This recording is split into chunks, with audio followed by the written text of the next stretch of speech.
Hey guys, welcome back to channel business management में unit 2 हम इस वीडियो में कंटिन्यू करेंगे।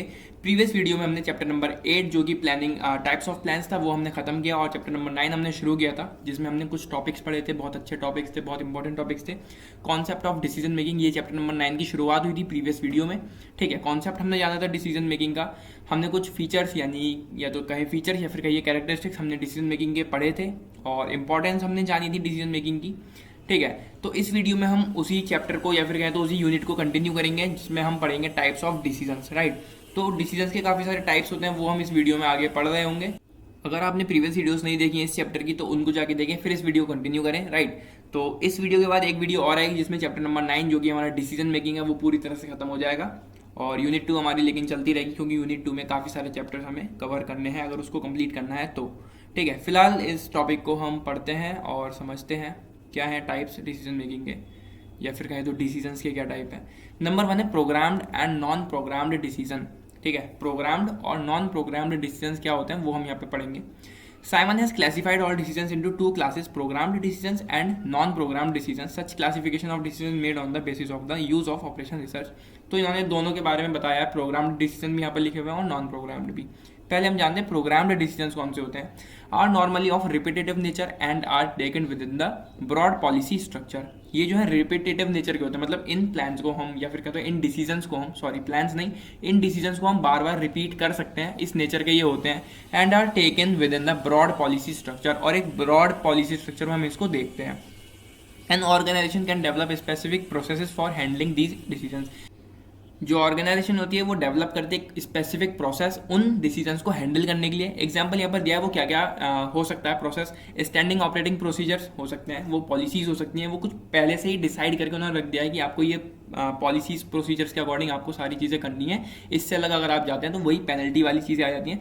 तो मतलब पहले से उन्होंने कुछ रूल्स वहाँ पे सेट कर दिए हैं, प्रोसीजर्स वहाँ पे उन्होंने डाल दिए हैं, पॉलिसीज उनकी कुछ होती हैं जिनको वहाँ पे उन्हें फॉलो करना होता है। Programmed decisions have short run impact and are taken by lower level managers. ठीक है, जो प्रोग्राम्ड डिसीजंस होते हैं ये शॉर्ट रन इम्पैक्ट के लिए होते हैं, मतलब इनका एक शॉर्ट रन इम्पैक्ट रहता है, थोड़े कम समय के लिए ये इम्पैक्ट करते हैं। And are taken by lower level managers, और इन प्रोग्राम्ड डिसीजंस को लेता कौन है, जो लोअर लेवल मैनेजर्स होते हैं वो लोग। सच एज ग्रांटिंग लीव्स, अब वो किस तरह के डिसीजन हो सकते हैं प्रोग्राम डिसीजन में। Granting leave to an employee, किसी एम्प्लॉय को लीव देनी है, छुट्टी देनी है, तो वो डिसीजन लेगा हमारा lower level managers.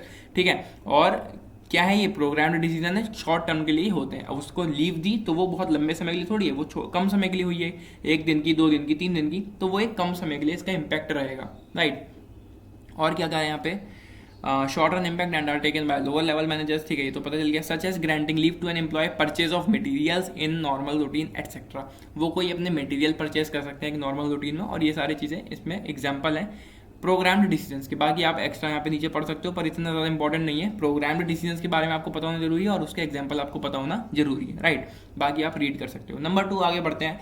Non programmed decisions are of non repetitive nature. जो नॉन प्रोग्राम्ड डिसीजंस होते हैं ये नॉन रिपीटेटिव नेचर के होते हैं, मतलब कि हम इनको रिपीट नहीं कर सकते।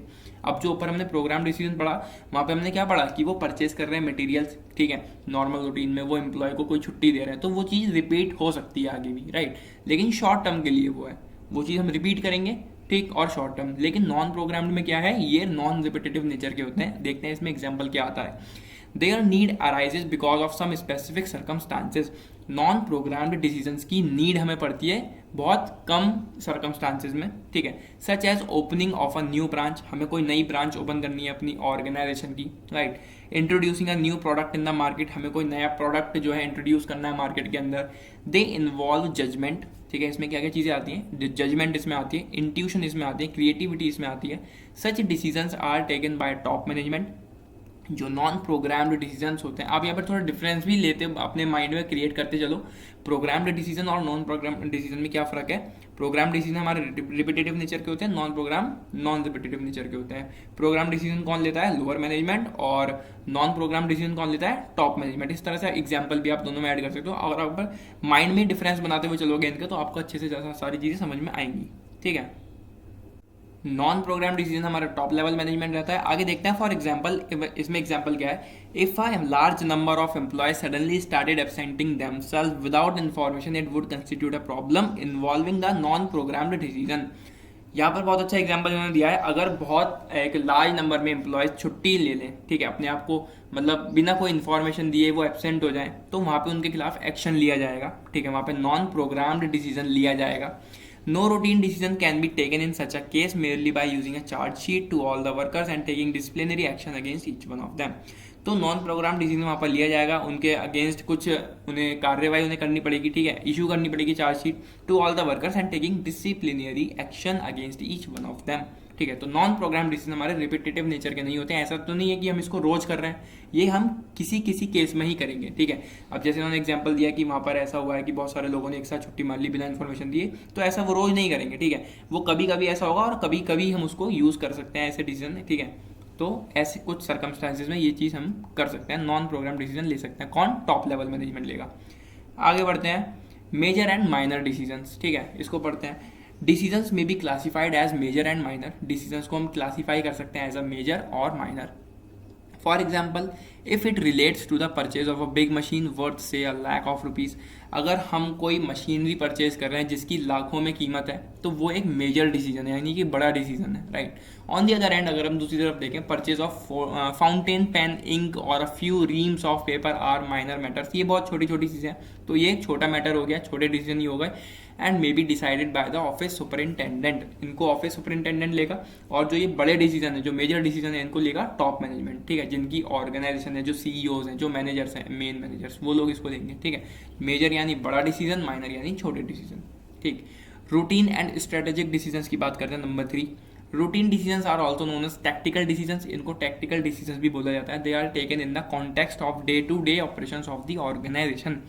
जो रूटीन और स्ट्रेटेजिक डिसीजंस होते हैं, इनको डे टू डे ऑपरेशंस में ऑर्गेनाइजेशन लेती है। They are not very important, ये बहुत ज़्यादा इंपॉर्टेंट नहीं होते हैं। Mostly they are of repetitive nature and do not require much analysis and evaluation and can be made quickly। इसमें कोई बहुत ज़्यादा एनालिसिस की जरूरत नहीं होती है, इनको हम इजीली ले सकते हैं, और ये रिपीटेटिव नेचर के भी होते हैं। Authority for taking such decision is generally delegated to middle and first line managers. जो फर्स्ट लाइन मैनेजर्स होते हैं और जो मिडल मैनेजर्स होते हैं, उनको अथॉरिटी होती है इन डिसीजंस को लेने की। They do not involve any high risk of uncertainty. For instance, sending samples of a product, देखो यहाँ पे तो एग्जाम्पल दिया है, sending samples of a product to the government investigation centre is a routine decision. तो कुछ ऐसे decision जो रूटीन में उनको लाने होते हैं, ठीक है, ये एक रूटीन डिसीजन है, ठीक है, जो उनको सैंपल्स भेजने हैं गवर्नमेंट को इन्वेस्टिगेशन दिए, तो वो एक उनका रूटीन है, ठीक है। तो जो जो वर्क उनको रूटीन में करना है, वो उनके डिसीजन होगा। रूटीन एंड स्ट्रेटेजी डिसीजन कौन लेता है इनको? मिडिल मैनेजमेंट और लाइन मैनेजर जो होते हैं, फर्स्ट लाइन मैनेजर, वो इनको लेते हैं, ठीक है। आगे बढ़ते हैं, पॉलिसी एंड ऑपरेटिव डिसीजंस। अब ये पॉलिसी एंड ऑपरेटिव डिसीजंस कौन से होते हैं, इनको थोड़ा रीड करते हैं। Policy decisions are taken by top management and they mostly relate to basic policies. ये जो पॉलिसी डिसीजंस होते हैं, ये टॉप मैनेजमेंट इनको लेता है, ठीक है, टॉप मैनेजमेंट डिसाइड करता है इन डिसीजंस को लेना, उनके हाथ में है सब कुछ, ठीक है, और मोस्टली रिलेट होते हैं ये बेसिक पॉलिसीज से। जो भी उनके पॉलिसीज प्रोसीजर्स होते हैं, इसके अकॉर्डिंग ही सबको वर्क करना है, वो सारी चीज़ें। Such decisions are very important and they have a long term impact. ये वाले डिसीजंस जो होते हैं, पॉलिसी एंड ऑपरेटिव डिसीजंस, ये बहुत ज़्यादा इंपॉर्टेंट होते हैं और इनका एक लॉन्ग टर्म इम्पैक्ट रहता है। जब एक ऑर्गेनाइजेशन बन रही है, तो वो कुछ पॉलिसीज अपनी बनाते हैं, कुछ रूल्स, कुछ रेगुलेशंस उनकी रहती हैं, ठीक है, जिसके अकॉर्डिंग हर एक इंसान को, जो भी वहाँ पे वर्क कर रहा है ऑर्गेनाइजेशन के अंदर, फिर चाहे वो मैनेजर्स हो, टॉप मैनेजमेंट लेवल या फिर लोअर मैनेजमेंट हो, उन सबको उन्हीं के अकॉर्डिंग जो पॉलिसीज फ्रेम हुई है टॉप मैनेजमेंट के थ्रू, उनके अकॉर्डिंग ही सबको चलना पड़ेगा। Big concerns generally publish their policy. देखो भाई चीज़ आ गई, जो बिग कंसर्न्स होते हैं, ठीक है, बिग ऑर्गेनाइजेशंस होती हैं, generally publish their policy decisions in the form of a policy manual which becomes the basis of other operative decisions. ठीक है, तो ये बड़ी ऑर्गेनाइजेशन होती है, वो ये पब्लिश करती है अपनी policy decisions in the form of policy manual. Policy manual उसको बोलते हैं, ठीक है, जो बेसिस होती हैं ऑपरेटिव डिसीजंस की। इसको आगे देखते हैं, ऑपरेटिव डिसीजंस क्या होते हैं। Operative decisions relate to the day to day operations of the enterprise. Operative decisions क्या होते हैं? जो डे टू डे ऑपरेशंस हो रहे हैं एंटरप्राइज के अंदर, उससे रिलेट होते हैं, वो उससे रिलेटेड होते हैं, sorry. They are generally taken by middle and lower management, ठीक है, who are more closely related with the supervision of actual operations. तो इनको लेता कौन है? मिडिल मैनेजमेंट और लोअर लेवल मैनेजमेंट इन ऑपरेटिव डिसीजंस को लेते हैं, who are more closely related with the supervision of actual operation. जो सुपरविजन देख रहे हैं, ठीक है, सुपरवाइज कर रहे हैं, जो एक्चुअल ऑपरेशंस में वर्क कर रहे हैं, वो इन सब चीज़ों को देखते हैं जो बहुत ज़्यादा क्लोज हैं इन चीज़ों से। Whether to give profit bonus to employees और not is a matter of policy to be decided by top management, but calculating the bonus in respect of each employees and operating decision which can be taken at the much lower level. ठीक है, यहाँ पर क्या दिया है उन्होंने, whether to give profit bonus to employees, अगर कोई प्रॉफिट बोनस देना है किसी एम्प्लॉय को, ठीक है, not is a matter of policy to be decided by top management, तो ये वाली चीज टॉप मैनेजमेंट डिसाइड नहीं करेगा। ठीक है, ये कौन डिसाइड करेगा, जो मिडिल लेवल पर वर्क कर रहे हैं लोग वो। But calculating the bonus in respect of each employ, लेकिन कितना देना है एम्प्लॉय को बोनस वो डिसाइड करेगा टॉप मैनेजमेंट। ठीक है, पॉलिसीज कौन फ्रेम कर रहा है, टॉप मैनेजमेंट, लेकिन उन पॉलिसीज को आगे कौन बढ़ा रहा है, मिडिल मैनेजमेंट। इसलिए ऊपर लिखा है कि बेसिस है ये ऑपरेटिव डिसीजंस का। ठीक है, बनाए तो टॉप मैनेजमेंट ने है, लेकिन आगे चला कौन है उसको, मिडिल लेवल मैनेजमेंट या फिर लोअर लेवल मैनेजमेंट। ठीक है, विच can be taken at a much lower level. ठीक है, और जो भी नीचे एक्टिविटीज हो रही हैं, जो टॉप मैनेजमेंट से नीचे मिडिल मैनेजमेंट है, मिडिल से नीचे लोअर मैनेजमेंट है, तो वो सारी चीज़ें पॉलिसीज को, या फिर कहें तो वो जितने भी लोग हैं वो पॉलिसीज को आगे लेते हुए चल रहे हैं, जो भी पॉलिसीज फ्रेम हुई है टॉप मैनेजमेंट के थ्रू, उन सब चीज़ों के अकॉर्डिंग लेके कौन जा रहा है, मिडिल मैनेजमेंट और लोअर मैनेजमेंट। ठीक है, तो बनाए टॉप मैनेजमेंट ने और उनको फॉलो कौन कर रहा है, लोअर और मिडिल। राइट, नंबर 5 देखते हैं, ऑर्गेनाइजेशनल एंड पर्सनल डिसीजंस। ठीक है, अब ये ऑर्गेनाइजेशनल और पर्सनल डिसीजंस आपको नाम से भी समझ में आ रहे होंगे। ऑर्गेनाइजेशन यानी कि ऑर्गेनाइजेशन रिलेटेड और पर्सनल यानी खुद से रिलेटेड। The executive makes organizational decisions when he acts formally as a company officer. Such decisions reflect the basic policy of the company. They can be delegated to others.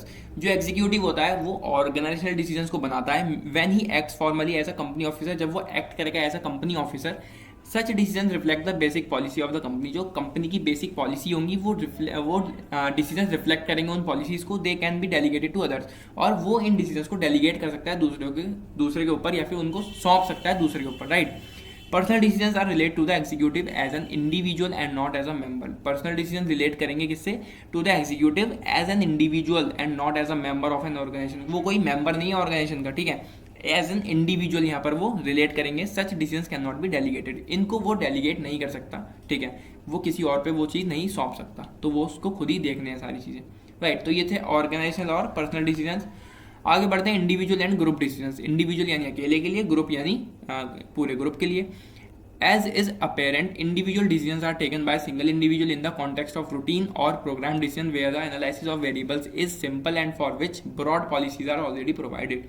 अगर हम बात करें individual decisions की, इनको कौन लेता है, सिंगल इंडिविजुअल। ठीक है, इन द कॉन्टेक्स्ट ऑफ रूटीन होगा, कोई पूरा रूटीन जो उनका ऑर्गेनाइजेशन के अंदर चल रहा है उसके अकॉर्डिंग वो कोई डिसीजन ले रहे हैं। ठीक है, प्रोग्राम्ड डिसीजंस होगा where the analysis of variables is simple and for which broad policies are already provided. ठीक है, जो उनके डे टू डे ऑपरेशन हो रहे हैं उसमें वो कुछ भी ऐसे डिसीजन ले रहे हैं, तो वो होगा हमारे इंडिविजुअल, जो कि एक सिंगल इंडिविजुअल डिसीजन ले रहा है। राइट, आगे देखते हैं group decisions. Group decisions are taken by a group और a standing committee constituted for this specific purpose. ठीक है, एक पूरा उन्होंने डिपार्टमेंट बना दिया, एक पूरा ग्रुप बना दिया किसी पर्टिकुलर टास्क के लिए। ठीक है, तो such decisions are very important for the organization because they involve the participation of a large number of person. तो ये वाले जो डिसीजंस होते हैं जो एक ग्रुप लेता है, ठीक है, या फिर कहें कि स्टैंडिंग कमेटी होती है जो किसी स्पेसिफिक पर्पस के लिए बनाई जाती है। ठीक है, तो ये बहुत ज़्यादा इंपॉर्टेंट होते हैं ऑर्गेनाइजेशन के लिए because they involve the participation of a large number of person, क्योंकि इसमें बहुत सारे लोगों का एक पार्टिसिपेशन है, एक इन्वॉल्वमेंट है। ठीक है, इसलिए ये बहुत ज़्यादा इंपॉर्टेंट होते हैं। नंबर 7 और लास्ट हमारा टाइप है डिसीजन का, वो है long term, departmental and non economic decisions. ठीक है, इसको पढ़ते हैं। डिसीजंस में ऑल्सो भी क्लासिफाइड एज लॉन्ग टर्म, यानी कि एक लंबे समय के लिए हम जो डिसीजन ले रहे हैं, departmental and non economic. In the case of long term decision the period covered is long and the risk involved is more. जो हम लॉन्ग टर्म डिसीजन ले रहे हैं, एक लंबे समय के लिए हम डिसीजन ले रहे हैं, ठीक है, उसमें एक लंबे समय के लिए तो हम ले ही रहे हैं, ठीक, and the risk involve is more. जो उसमें रिस्क होगा वो भी इन्वॉल्व उसमें रहेगा, क्योंकि हमें कल का नहीं पता क्या होगा। हमने 20 साल 10 साल आगे का कुछ डिसाइड कर लिया, लेकिन हमें ये नहीं पता 2 साल बाद क्या होगा, 3 साल बाद क्या होगा, क्या वहाँ पे कंडीशंस रहेंगी, हमें कुछ नहीं पता, तो वहाँ पे रिस्क इन्वॉल्वमेंट काफ़ी ज़्यादा रहता है। Departmental decisions are taken by the departmental heads and relate to the department only. जो ये डिपार्टमेंटल डिसीजंस होते हैं इनको कौन लेता है, डिपार्टमेंट के जो हेड होगा वो इन डिसीजंस को लेगा। ठीक है, तो उस डिपार्टमेंट में जो भी डिपार्टमेंट बना है उसका जो हेड होगा वो इन डिसीजंस को लेगा, और डिपार्टमेंट से रिलेट होते हैं, रिलेटेड होते हैं। Decisions relating to non economic factors जैसे कि टेक्निकल वैल्यूज हो गई, मॉरल बिहेवियर हो गया, एटसेट्रा, ये सारी चीज़ें नॉन इकोनॉमिक में आती हैं।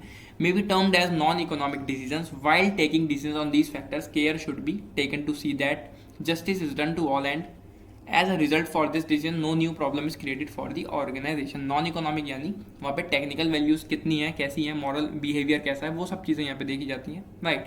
While taking decision on these factors, अगर हम इन फैक्टर्स पर डिसीजन लेते हैं तो हमें सब कुछ देखना पड़ेगा कि जस्टिस वहाँ पर हो रही है यानी सारी चीज़ें एक अच्छे से हो रही हैं, यानी किसी के साथ भेदभाव तो नहीं हो रहा किसी तरह का। As a result of this decision no new problem is created for the organization. तो इस डिसीजन से क्या होता है, जो भी लोग ऑर्गेनाइजेशन के अंदर वर्क करते हैं उनके साथ इक्वली बिहेव किया जाता है। ऐसा नहीं है कि किसी को बहुत ज़्यादा काम के बर्डन में डाल दिया या फिर किसी के साथ कुछ अलग बिहेव कर रहे हैं, किसी के साथ अच्छा बिहेव कर रहे हैं, ऐसा नहीं है। सबको इक्वली वहाँ पर रखा जाता है, ठीक है। तो ये थे कुछ टाइप्स डिसीजन के। हमने 7 तरह के टाइप्स पढ़े और 7 से ज़्यादा पढ़े क्योंकि एक ही पॉइंट में 2 डिसीजन हम पढ़ रहे थे।